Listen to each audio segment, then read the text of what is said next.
ভাই ভাই ভাই ভাই আরামসে আরামসে আরামসে আরামসে। সবাইকে গুড আফটারনুন।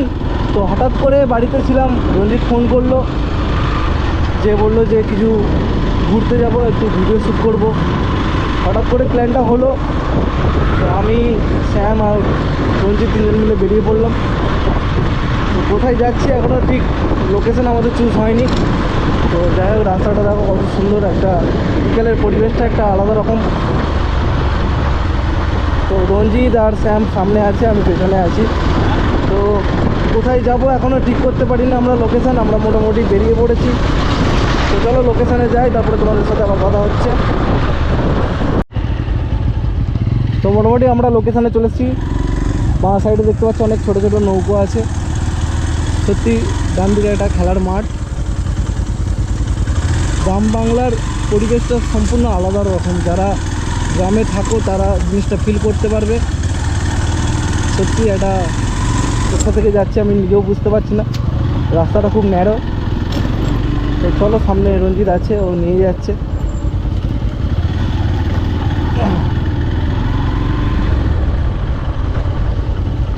আলাদাই লাগছে, একটা আলাদাই মজা লাগছে সত্যি। বিকালের একটা সুন্দর পরিবেশে, এত সুন্দর একটা নতুন লোকেশানে আমরা এসছি তিনজনে, অপূর্বই লাগছে। ও ও ভাই ভাই ভাই ভাই আরামসে আরামসে আরামসে আরামসে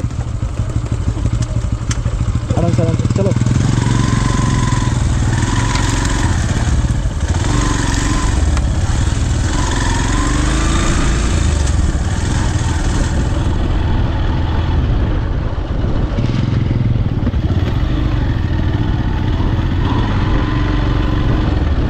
ও ভাই কি লাগছে, আলাদা লেভেল লোকেশন।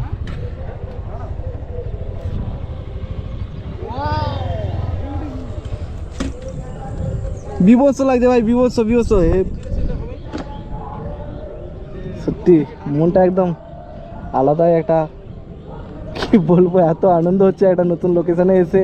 জায়গাটা দেখে একদম পুরো মন ভরে গেছে। চলে এলাম আমাদের গন্তব্যস্থলে। আর এদিকে আমাদের রঞ্জিত রয়েছে। রঞ্জিত, তুমি কিছু বলো একটু। তো এটা পুরো সানডে রাইডই বলতে পারো, কিন্তু সানডে রাইড এটাও নয়। এটা একটা ছোটো একটা ফটোশ্যুটের জন্য এসেছিলাম, কিন্তু তার মাঝখানে এত সুন্দর একটা ভিউ পেয়েছি। তো এটা নেক্সট দিন একটা এখানে ভিডিও বানিয়ে যাব। তো তো এরপরে ঠিক আছে শ্যাম, তুমি যদি কিছু বলো একটু, তোমার কেমন লাগছে এই জায়গাটা? খুব ভালো লাগছে, ঠিক আছে। রাস্তাটা খুবই সুন্দর, অফরোডিংয়ের মতো। তো আমি অনেক জায়গায় ঘুরতে গেছি, কিন্তু বাড়ির সামনে এত সুন্দর একটা লোকেশান আমি কখনো জানতাম না। যে যাই হোক, স্পেশালি থ্যাঙ্কস শ্যামকে আর রঞ্জিতকে, কারণ এত সুন্দর একটা লোকেশানে নিয়ে আসার জন্য। সত্যি জায়গাটা অপূর্ব লাগছে, বিকালের পরিবেশটা এখানে পুরো সম্পূর্ণ আলাদা রকম। একটু ভিডিও রিলস বানাই, একটু ব্লগ বানাই, তাই জন্য আমি, শ্যাম আর রঞ্জিত তিনজন মিলে চলে এলাম আমাদের একটু ছোট করে ফটোশ্যুট বা ভিডিও শ্যুট করার জন্য। এদিকে রয়েছে আমাদের রঞ্জিতের NX 200, এদিকে রয়েছে শ্যামের N160, এদিকে শ্যাম ভাই, আর ওইদিকে আমাদের রয়েছে আমার বাইক Yamaha FZS ভার্সন 3। তো মোটামুটি ভিডিও ওরা করলো, ক্লিপ নিল অনেক কিছু। তো চলো মোটামুটি ব্লগটার মধ্যে কন্টিনিউ থেকো তোমরা, অনেক কিছু জিনিস শেয়ার করব। তো যাই হোক, মোটামুটি আমরা এখান থেকে বেরিয়ে যাচ্ছি। রঞ্জিত, শ্যাম, আমি এদিকে আছি। তো চলো সবাই।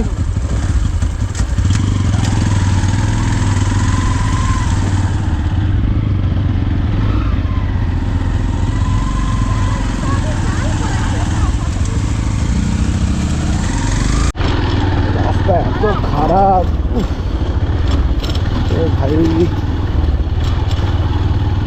এই জায়গাটা কম বেশি সবাই চেনো তোমরা, তুমলুকে যারা থাকো বা তুমলুকে আশপাশে অনেকে আছে, সবাই চেনো, জানো।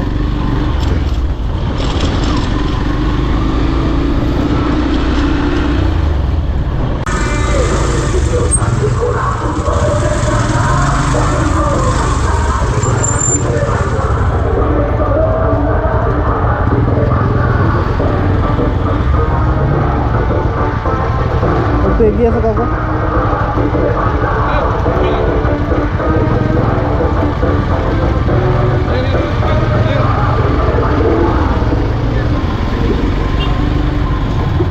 সেকশনের বাজার বাজার একদম গরম আছে, চারিদিকে শুধু সিআরপিএফ এ ভর্তি, বাপরে বাপ। তো যাই হোক, মোটামুটি আমরা এই জায়গাটা দনিপুর, তো দনিপুর বাজারটা ক্রস করে আমরা চলে এসেছি, বাড়ির দিকে যাচ্ছি। অনেক গল্প হলো, অনেক মজা হলো, অনেক ভিডিও শ্যুট হলো। তো ডান দিকে রয়েছে রূপনারায়ণ নদী, ওদিকটা রয়েছে রূপনারায়ণ নদী। আমরা এই জায়গাটা আমাদের তমলুকবাসীর কাছে খুবই একটা মানে জনপ্রিয় জায়গা। বিকাল হলেই অনেকে এখানে আড্ডা মারতে আসে, অনেকে টাইম স্পেন্ড করতে আসে। তো বেসিক্যালি আমার তো এই জায়গাটা খুব ভালো লাগে। তো কাজের চাপের জন্য আসা হয় না বিভিন্ন কারণে। তো যখন ছোটোবেলায় আমরা স্কুল কলেজে পড়তাম তখন এই জায়গাটায় অনেক আড্ডা মেরেছি, অনেক স্মৃতি রয়েছে এইসব জায়গায়। বিকালে কত লোক বসে আছে, অনেক অনেক স্মৃতি আছে এখানে। তো চলো, ব্লগটা বেশি বড় করবো না, বাড়ি থেকে যাই। নেক্সট ভিডিওতে আবার তোমাদের সাথে, নেক্সট ব্লগে তোমাদের সাথে আবার কথা হবে, দেখা হবে। তো চলো, আজকের মতো ভিডিওটা এখানে শেষ করছি। Tata, bye bye.